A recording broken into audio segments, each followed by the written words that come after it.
بسم اللہ الرحمن الرحیم۔ السلام علیکم دوستو، دنیا بھر کی خبروں میں آج آپ سنیں گے، لیکن اس سے پہلے اگر ہو سکے تو لائک اور سبسکرائب کا بٹن ضرور دبا لیں۔ شکریہ۔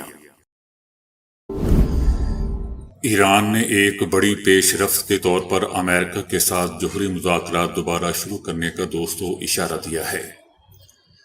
اس بات کا اشارہ قائم مقام ایرانی وزیر خارجہ علی باکری نے ایک انٹرویو میں دیا، جس میں ان کا کہنا تھا کہ روس، چائنا اور دیگر پڑوسی ممالک کے ساتھ تعلقات کو مضبوط بنانے کا ارادہ ظاہر کرتے ہیں اور امریکہ کے ساتھ جوہری مذاکرات کے لیے بھی تیار ہیں۔ یاد رہے دوستو کہ صدر جو بائیڈن نے گزشتہ ہفتے کہا تھا کہ ایران کے نئے صدر کے انتخاب تک جوہری مذاکرات دوبارہ شروع کرنے کے لیے تیار نہیں ہیں، اور یہ بھی یاد رہے کہ 2015 میں ایران اور 6 عالمی طاقتوں کے درمیان طے پانے والے جوہری معاہدے سے امریکہ کے سابق صدر ٹرمپ کے دور میں وہ دستبردار ہو گئے تھے۔ تاہم دیگر ممالک برطانیہ، چائنا، روس، فرانس اور یورپی یونین بدستور معاہدے کا حصہ رہے اور معاہدے میں واپس لانے کے لیے امریکہ کو بھی راضی کرنے کی کوششیں کرتے رہے۔ معاہدے کی بحالی کے لیے امریکہ اور ایران کے درمیان بالواسطہ مذاکرات ناکام ہوتے گئے، تاہم ٹرمپ کی حکومت کے خاتمے اور پھر صدر جو بائیڈن کے صدر بننے کے بعد سے پھر سے کوششیں شروع ہو گئیں۔ یہ بیک ڈور کوششیں ایرانی صدر ابراہیم رئیسی اور وزیر خارجہ کے ہیلی کاپٹر حادثے میں مارے جانے کے بعد تعطل کا شکار ہو گئیں، تاہم ایران میں اعتدال پرست صدر کے منتخب ہونے کے بعد دوبارہ ان کوششوں کا آغاز ہو چکا ہے۔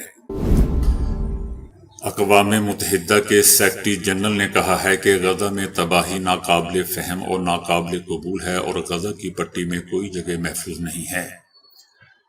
اقوام متحدہ کے سیکرٹری جنرل نے تمام فریقوں سے کہا کہ وہ بردباری کا مظاہرہ کریں اور کسی معاہدے تک پہنچنے کی کوشش کریں۔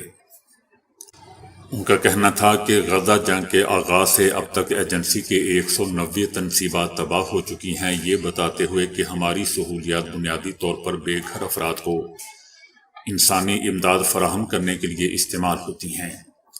ان کا کہنا تھا کہ بدقسمتی سے غزہ کی پٹی میں کوئی جگہ محفوظ نہیں ہے۔ ایران نے خبردار کیا ہے کہ لبنان یقینی طور پر صہیونیوں کے لیے ایسا جہنم ثابت ہوگا کہ جہاں سے وہ واپس نہیں جا پائے گا۔ صہیونی غزہ میں ہونے والی شکستوں کی تلافی علاقائی سطح پر دوسرے علاقوں میں جنگی جنون کو وسعت دے کر نہیں کر سکتے۔ اگر صہیونی حکومت نے غزہ جنگ کو وسعت دینے کی کوشش کی تو وہ ایسے دلدل میں پھنسے گا کہ جہاں سے باہر نکلنا اس کے لیے ناممکن ہو جائے گا۔ ایران کا کہنا ہے کہ یہ تجربے سے ثابت ہو چکا ہے کہ صہیونی جتنا زیادہ خطے میں کشیدگی پیدا کرتے ہیں اور جتنے مزید جرائم کرتے ہیں تو وہ خود کو مزید سنگین خطرات اور دلدل میں دھنسا دیتے ہیں۔ ایران کا کہنا ہے کہ لبنان نے 2000 اور 2006 دونوں جنگوں میں صہیونیوں کو تاریخی شکست دی ہے۔ اگر ایک بار پھر صہیونی حکومت نے کوئی غلطی کی تو یہ یقینی طور پر کہا جا سکتا ہے کہ لبنان صہیونیوں کے لیے ایسا جہنم بنے گا کہ جہاں سے وہ کبھی واپسی نہیں کر پائے گا۔ صہیونی حکومت کے وزیر اعظم نے امریکہ کے سابق صدر ٹرمپ پر ناکام حملے میں رد عمل ظاہر کرتے ہوئے کہا ہے کہ ان کو اس بات سے تشویش لاحق ہو چکی ہے کہ اس طرح کا واقعہ مقبوضہ سرزمین پر ہم پر بھی دہرایا جا سکتا ہے۔ ان کا کہنا تھا کہ یہاں مقبوضہ فلسطین کے علاقے میں بھی تشدد کو پھیلایا اور وزیر اعظم اور اس کی فیملی کے افراد سمیت وزراء کو بھی مارا جا سکتا ہے۔ غاصب حکومت کے وزیر اعظم نیتن یاہو نے اپنے خاندان کے خلاف صہیونی رائے عامہ کو بھڑکانے کا ذکر کرتے ہوئے کہا کہ یہ مسئلہ صرف میرے خلاف نہیں ہے، بلکہ اس نے میرے خاندان کے افراد کو بھی نشانہ بنایا ہے اور بائیں بازو کا دھڑا خاص لوگوں اور محققین کو بھیجتا ہے تاکہ وہ میری صورتحال کے بارے میں پتہ لگائیں اور میڈیا میں یہ کہہ دیں کہ ان کو اس کی اطلاع نہیں تھی۔ نیتن یاہو نے اپنی اہلیہ سارہ کے خلاف دھمکیوں کا ذکر کرتے ہوئے کہا کہ اس سلسلے میں ان کو مختلف پہلوؤں تشدد کی دھمکیاں ملتی ہیں۔ حال ہی میں صہیونی حکومت کی اپوزیشن کے رہنما یائر لپیڈ نے نیتن یاہو اور ان کے خاندان اور کابینہ کے وزراء کے خلاف پروپیگنڈے اور اشتعال انگیزی کے حوالے سے اس حکومت کی کابینہ کے حالیہ اجلاس کے بعد کہا ہے کہ نیتن یاہو، جس کا اسرائیل کے تمام سرکاری میڈیا پر کنٹرول ہے، مظلوم نمائی کرتا ہے اور انہی کے لوگوں سے گلہ کرتا ہے جو اس کے خلاف موقف اختیار کرتے ہیں اور اس پر تنقید کرتے ہیں۔ افغانستان کے صوبے ننگرہار میں بارشوں اور سیلاب سے 40 سے زائد افراد مارے گئے ہیں اور 350 زخمی ہیں، جبکہ 1500 بچے لاپتہ ہیں۔ ننگرہار میں سیلاب کے بعد 1500 سے زائد بچے لاپتہ ہو گئے ہیں یا کسی خوف کے باعث خود گھر چھوڑ گئے ہیں۔ طالبان حکومت کے محکمہ صحت کا کہنا ہے کہ ننگرہار میں بارشوں کا سلسلہ اب بھی جاری ہے۔ سیلاب نے تباہی میں اضافہ کر دیا ہے۔ مال مویشی کا بڑے پیمانے پر نقصان ہوا ہے اور کچھ دیہات صفحہ ہستی سے مٹ گئے ہیں۔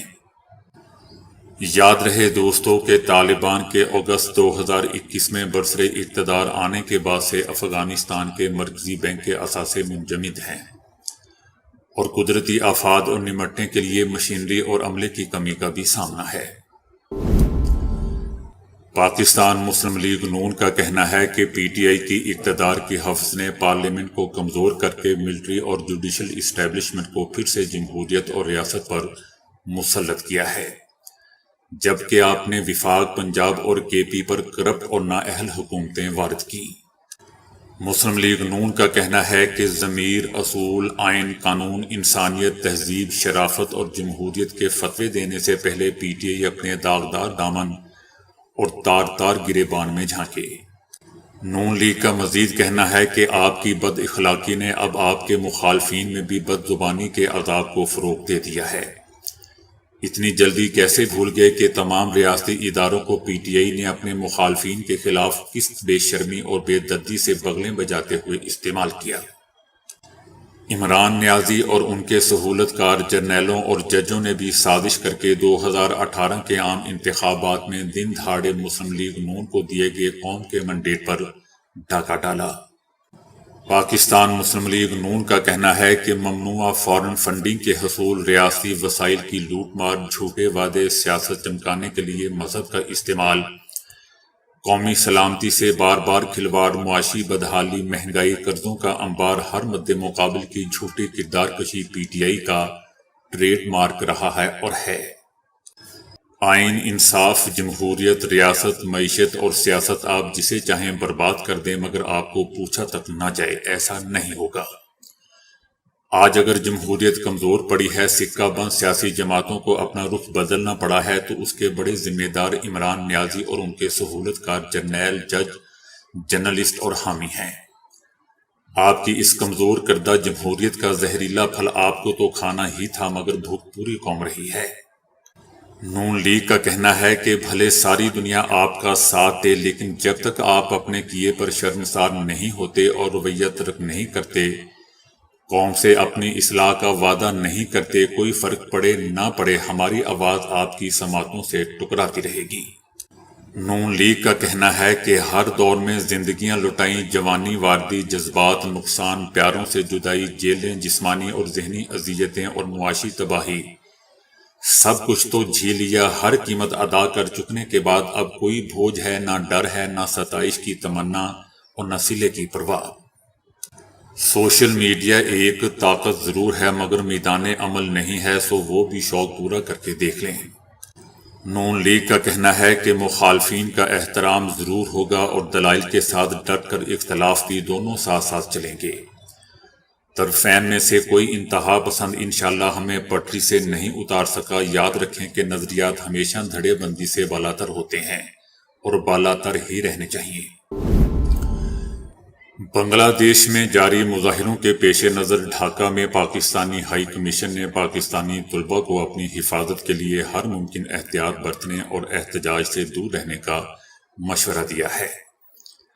ہائی کمیشن نے کیمپس میں رہنے والوں کو اپنے ہاسٹل کے کمروں میں رہنے کا مشورہ بھی دیا۔ امریکہ کے انٹیلیجنس اداروں کو انتخابی مہم کے دوران سابق صدر ٹرمپ کو مارنے کی ایرانی منصوبہ بندی کی معلومات ملی تھی۔ سی این این کی ایک رپورٹ میں ذرائع کے حوالے سے دعویٰ کیا گیا ہے کہ سابق صدر ٹرمپ کو مارنے کی ایرانی منصوبہ بندی کی معلومات گزشتہ چند ہفتوں کے دوران موصول ہوئی تھیں۔ CNN کی رپورٹ کے مطابق حال ہی میں امریکی سیکرٹ سروس ادارے نے ٹرمپ کی انتخابی مہم کو بڑھتے ہوئے خطرے کے بارے میں آگاہ بھی کیا تھا۔ اب تک کی تحقیقات میں ٹرمپ پر حملے میں کسی بھی غیر ملکی یا امریکی شراکت دار کے ثبوت دوستوں نہیں ملے ہیں۔ وائٹ ہاؤس میں قومی سلامتی کونسل کی ترجمان نے بتایا کہ جنرل قاسم سلیمانی کی موت کا بدلہ لینے کے لیے ٹرمپ انتظامیہ کے کئی سابق ذمہ داران پر ایران نے حملوں کی منصوبہ بندی کی تھی اور دھمکی دی تھی۔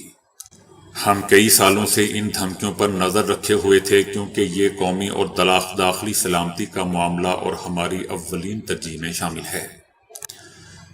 دوسری جانب ایران نے ٹرمپ کے حملے میں ایران کے کردار کے الزام کو بے بنیاد قرار دیتے ہوئے کہا ہے کہ ان الزامات کے پیچھے ایک خاص مقصد ہے۔ ایران کا کہنا ہے کہ ٹرمپ مجرم ضرور ہیں لیکن ان کے خلاف عدالت میں قانونی کارروائی اور سزا چاہتے ہیں۔ بنگلہ دیش کی وزیر اعظم شیخ حسینہ واجد کا سابق چپڑاسی کروڑوں روپے کا مالک نکلا۔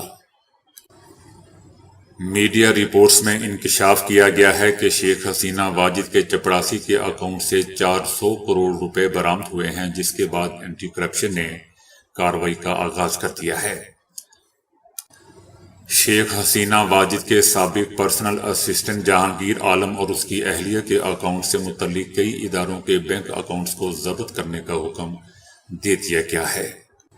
وزیر اعظم نے بھی ایک پریس کانفرنس میں کہا تھا کہ جہانگیر عالم ان کے گھر میں کام کرتا تھا، وہ چپڑاسی تھا اور اب وہ 400 کروڑ روپے کا مالک بن بیٹھا ہے۔ پاکستان نے افغانستان سے بنو چونی پر تخریب کارانہ حملے میں سخت احتجاج کیا ہے۔ پاکستان نے افغان حکومت پر زور دیا ہے کہ وہ مکمل تحقیقات کرے اور بنو حملے کے ذمہ داروں کے خلاف فوری اور مؤثر کارروائی کرے، جبکہ افغانستان کی سرزمین استعمال کرتے ہوئے پاکستان کے خلاف ایسے حملوں کی روک تھام کرے۔ افغان تخریب کار پاکستان کی سلامتی کو مسلسل خطرہ بنا رہے ہیں۔ ایسے واقعات دونوں برادر ممالک کے باہمی تعلقات کی روح کے بھی خلاف ہیں۔ کینیڈا کے شہر ٹورنٹو میں گزشتہ روز ہونے والی بارش نے پچھلے تمام ریکارڈ توڑ دیے۔ سیلابی ریلیں رہائشی علاقوں میں داخل ہو گئے اور اپنے راستے میں آنے والی ہر شے کو تہس نہس کر کے رکھ دیا۔ درخت جڑ سے اکھڑ گئے اور بل بورڈ سڑکوں پر گر گئے، جبکہ لاکھوں شہری بجلی سے بھی محروم ہو گئے۔ کینیڈا کے محکمہ موسمیات کی جانب سے جاری ایک بیان میں کہا گیا ہے کہ ٹورنٹو میں 100 ملی میٹر بارش ہوئی ہے، جس سے 1941 کا ریکارڈ ٹوٹ گیا۔ 20 جولائی تک پاکستان میں مون سون بارشوں کا امکان ہے۔ بیشتر اضلاع میں تیز ہواؤں کے ساتھ ساتھ شدید بارش ہو سکتی ہے۔ پنجاب کے بیشتر اضلاع میں 17 سے 19 جولائی تک آندھی اور تیز بارش کا امکان ہے۔ بارشوں سے گرمی اور ہبس کی شدت میں کمی آئے گی۔